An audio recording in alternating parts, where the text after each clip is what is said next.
kaloob nga ni Yahweh itong ating mga anak. Ang ganitong supling, pagpapalang, mayroong dala.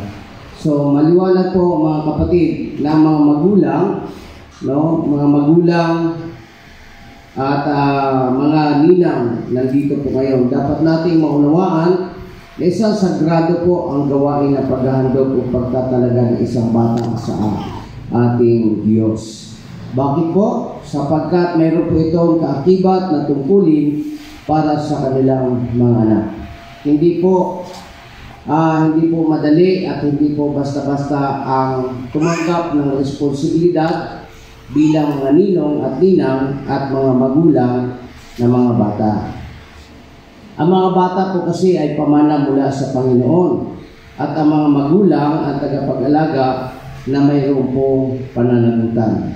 Unang pananagutan ng mga magulang, palakihin sila sa kaalaman at takot sa Diyos.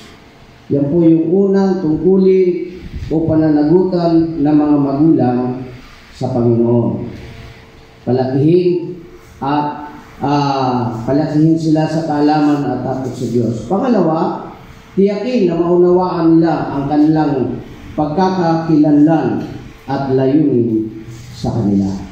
So, dapat maunawaan, matiyak ng mga magulang at ng mga kabataan kung ano ang purpose, kung bakit sila isinilang dito po sa mundo.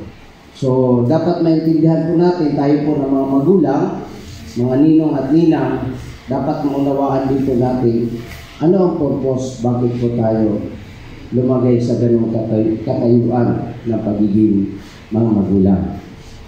Ayon po sa aklat ng kabitaan, tignan po natin yung mga responsibilidad o mga pananagutan ng mga magulang at mga tumatayong pangalawang magulang, mga ninong at ninang. Ang sabi po sa aklat ng kawikaan, chapter 22, verse 6, ituro sa bata ang daang dapat niyang lakaran at hanggang sa paglaki, di niya ito malilimutan. So ito po yung pananagutan ng mga magulang, mga ninong at ninang. Ituro na po sa mga bata ang dapat nilang lakaran. Bakit? Kasi po, kapag tama po ang naituro sa kanila hanggang sa kanilang paglaki, hindi po ito nila malilimutan. No? Kaya nga, pangunahin po sa talatang ito ay ang mga bata na nagbibigay din sa kahalagahan ng paglaki, pagpapalaki at moral na edukasyon.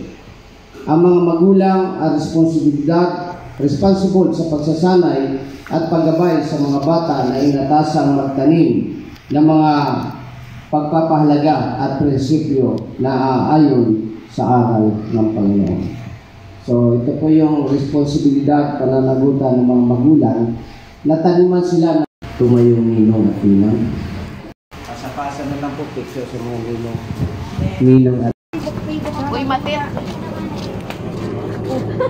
Ano kaman, sabi ko, kaman! Mama, nakaglabi sa ako sa hair mo. Magpakal ka ikaw? Ha?